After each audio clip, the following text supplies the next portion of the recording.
Hi, I'm Professor Tanushri Sodhani, and in today's webinar, I'll be discussing about corporate social responsibility and sustainability, which has become a very important aspect for all the businesses across the world.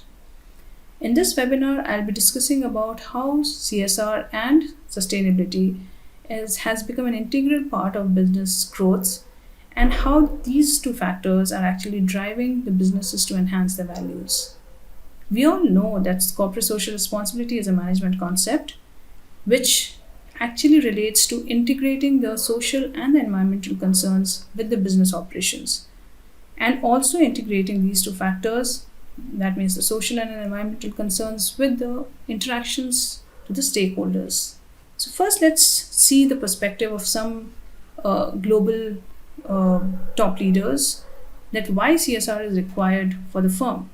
Now, for example, stalwart of financial world, Mr. Warren Buffett, he actually believes that CSR should not be taken as a strategic tool for increasing the competitive advantage, or to have a source where it is, or a tool which is trying to satisfy the customers.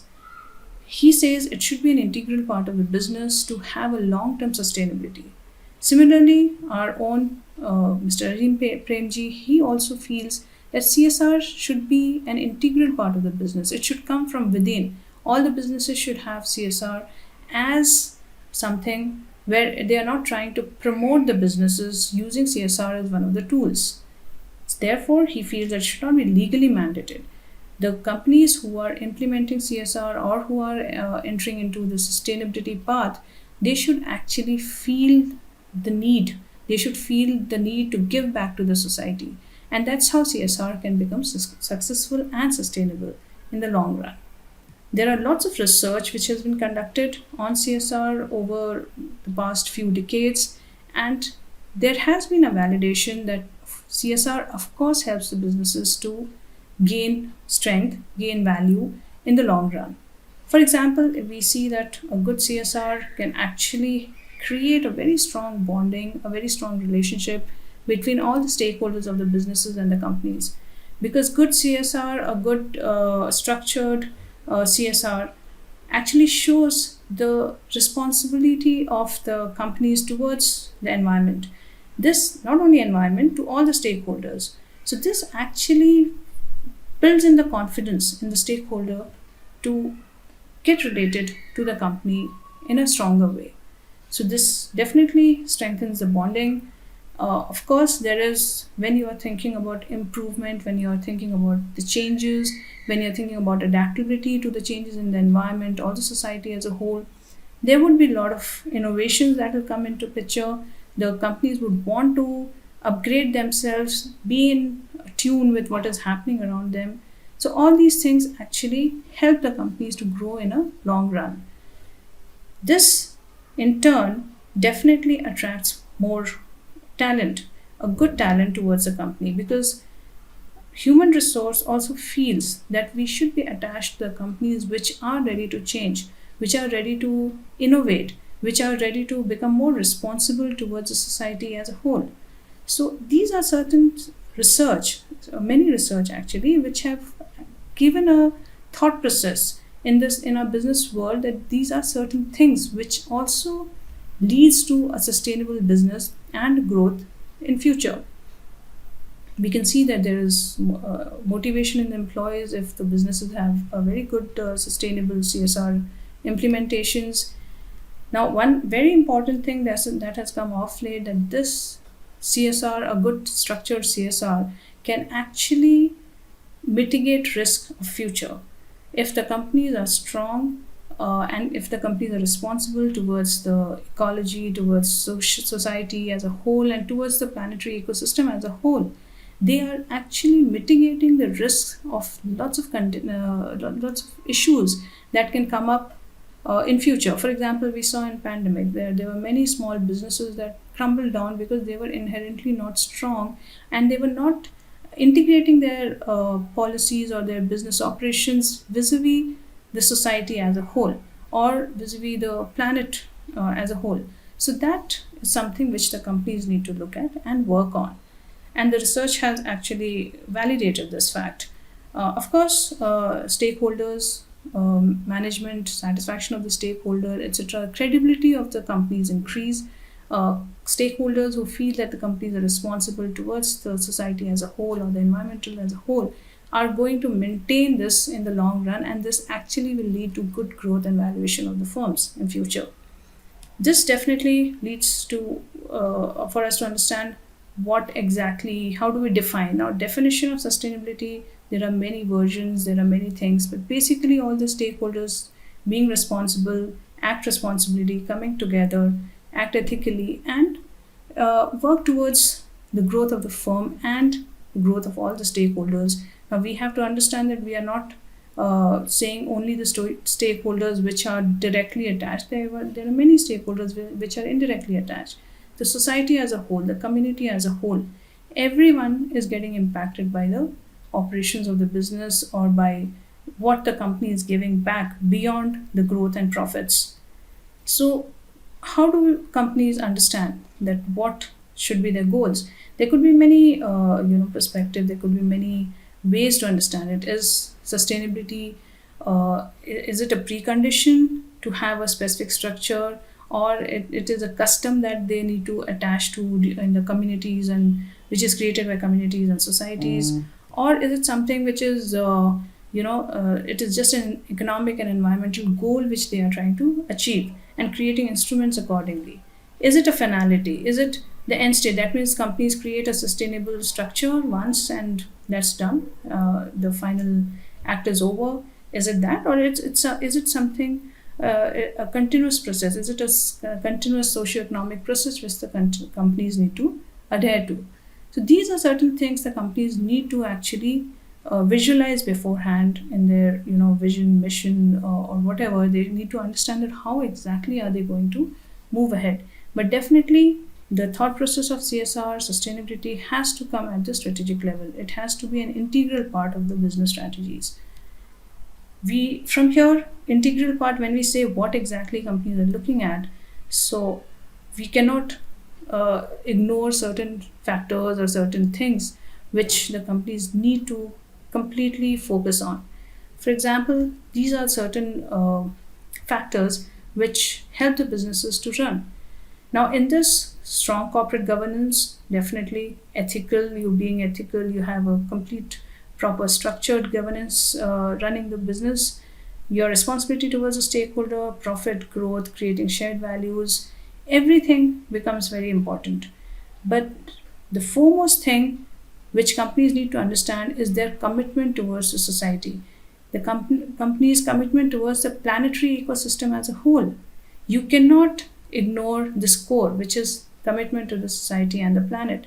So companies need to first focus on that. The whole pathway should start from the core and then you move ahead or you move up.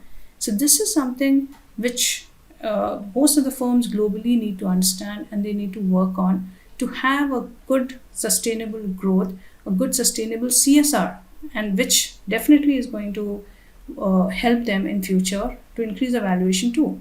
So we have noticed that there are certain principles which the companies can look into. When I talked about being committed to the planet or the society as a whole, so there are certain things the companies can look at.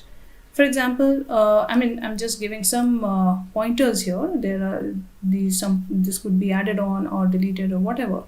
But the companies can look into work towards the benefit and the need.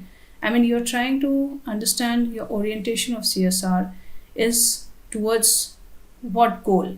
Are you looking at some benefits which you're getting out of implementing the CSR, or is it a need which the society requires as a whole? For example, suppose a firm is creating a school in a rural area. So, is this what benefits is the firm getting from this? Are they getting a branding?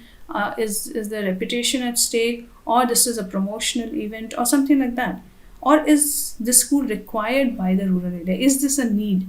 So when you're thinking from the terms of need, that means you're ready to give back in a in a wholesome way. Now, I don't say that there is any harm in having a trade-off between benefit and need. Of course, the company should. They are running a business. They're running an operation, so they do look at brand imaging. They do look at reputation. There could be some tax, advantages also which the companies might be gaining. But what is the trade-off? What is the balance? That is something the firms need to understand. So when you understand this, it's easier for you to implement and implement at a longer for a longer period of time. Similarly, where you use what kind of resources are you using, how efficiently you're using the resources, what is the waste you're creating, how are you managing that waste, are you recycling, are you use how much, what is the optimal use of the renewable resources which the companies are using. So whether you're recycling, whether there is a lot of e-waste that happens in the companies nowadays, there's a lot of wastage of paper, etc. How are you maintaining that? How are you balancing that? This is how you're giving back to the society. You're giving back to the planet Earth. So that is something which the companies need to really focus on.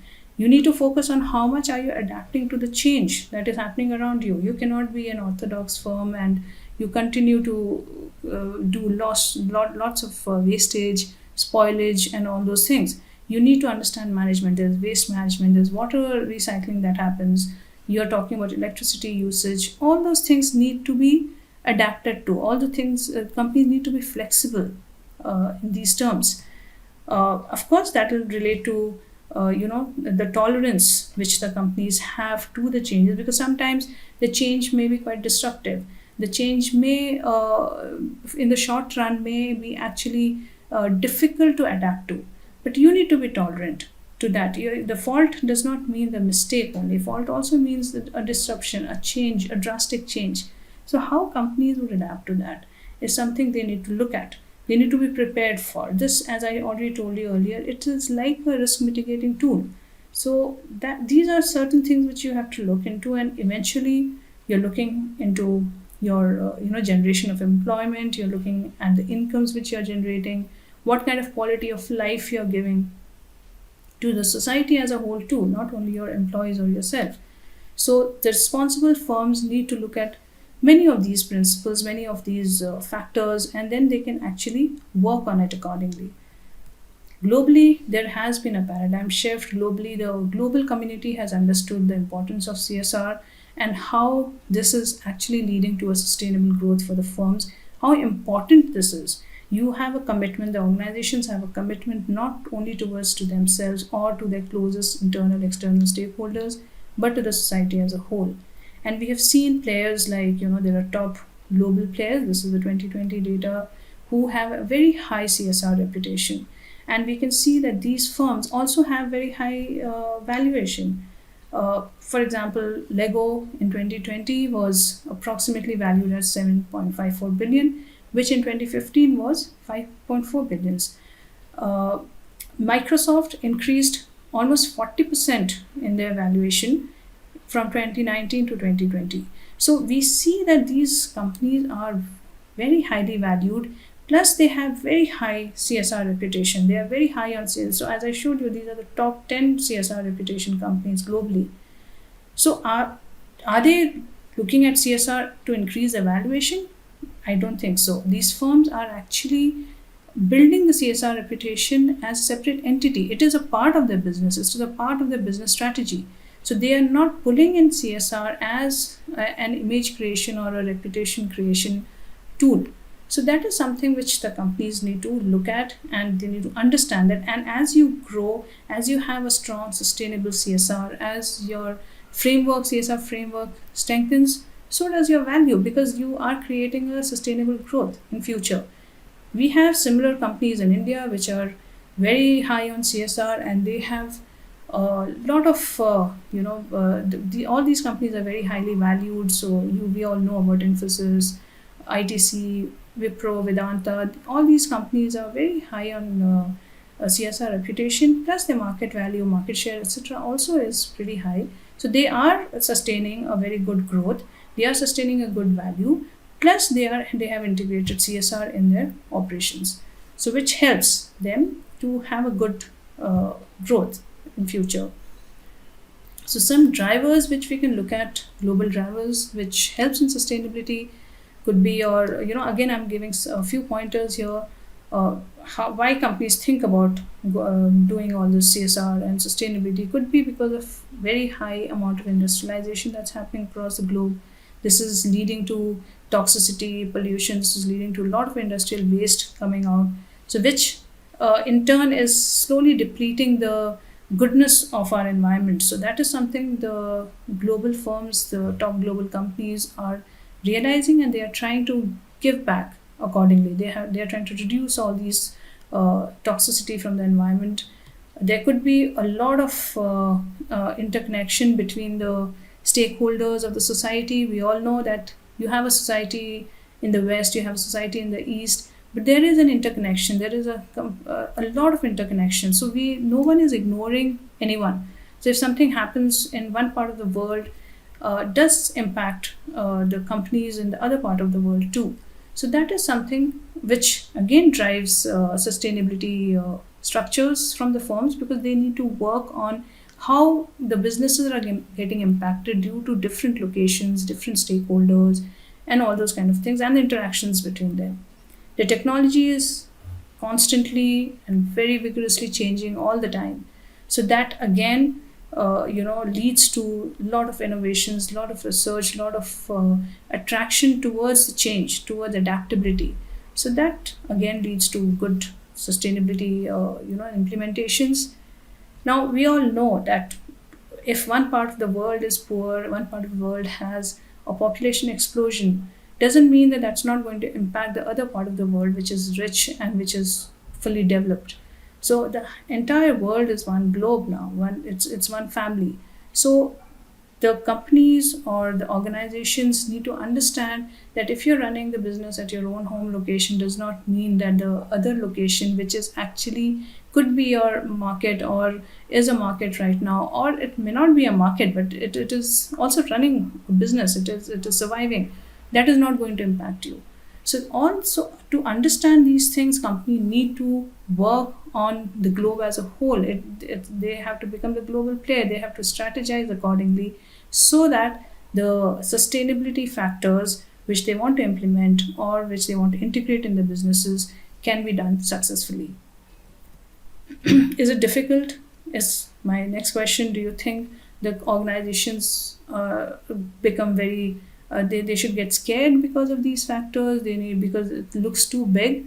No, it is not difficult. It is not something which is impossible. It might be slightly difficult in the short run because the companies need to adapt, they need to change, they need to completely integrate the new structures in their business operations, but still it's not impossible. So some certain things they can look into there just to strategize. Maybe think it as a long-term strategy. Think it as a very strategy which will lead to long-term profits, and which definitely would. Because right now, if you're changing your structures, right now, if you're implementing, going green, adapting to various kind of waste managements and all those kind of things, so this will definitely help you in future profits. The companies, it will help the corporations in the future profits. You're reducing the footprints on the planet, save the planet, save your existence, as simple as that. Because if you don't have a planet, or if you don't have a clean planet, obviously you don't have air to breathe. You don't have clean air to breathe.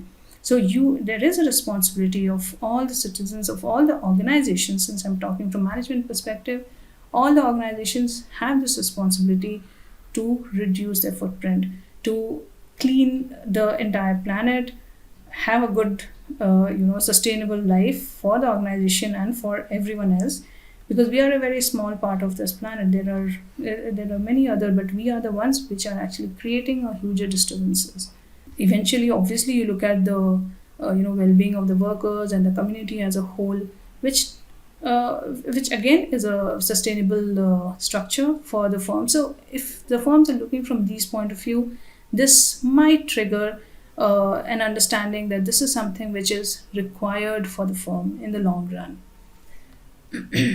So just some buzzwords which we generally use in the management perspective when we are talking about sustainabilities. For example, there are 3 P's and 3 E's generally which are talked about. which could be people, planet, profit, in terms of peace, and in terms of ease, equity, environment, and economy. So we are looking, when we say people and equity, we are looking at people, we are looking at human resource, we are looking at the labor, we are looking at the philanthropy, the society, the community as a whole, the ethical nuances or ethical presentations which you do for the society. So all those things are looked into when you're looking into people and equity. Of course, planet and environment becomes a very important aspect when you're talking about CSR, because you're looking at the life cycle strategies, you're looking at how to reduce the waste, how you're looking at how to optimally utilize the resources so that you're not wasting it. There is a minimum wastage that should happen, and you should not be giving back toxicity to the society or to the planet as a whole. You conserve the environment. Finally, since the businesses are running, since businesses are growing, since there are operations happening, businesses need to look at the profit and the economic viability of any kind of initiatives they take. So, how this CSR is going to be profitable for the businesses in the long run, what kind of job and growth it is providing the firm, what kind of cost reductions the businesses are, the CSR is leading for the businesses. You create green products, what innovations, etc. So, all these kind of things become an important aspect for any business. So, finally, to summarize the benefits of sustainability in the businesses, uh, it's been the entire business has been categorized into four sections.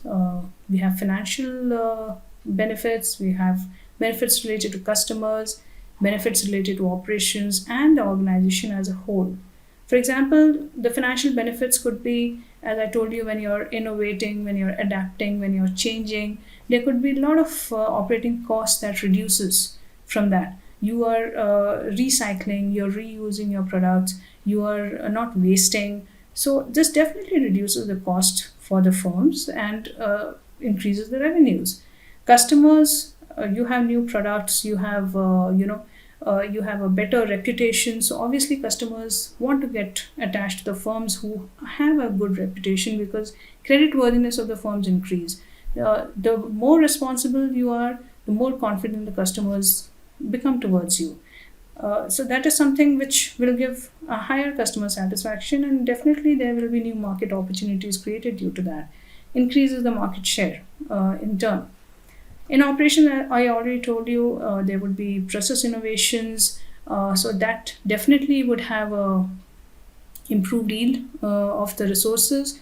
You are utilizing your resources to an optimum level, so you are not actually wasting, you're minimizing all the waste, etc. So this will make your business operations very efficient.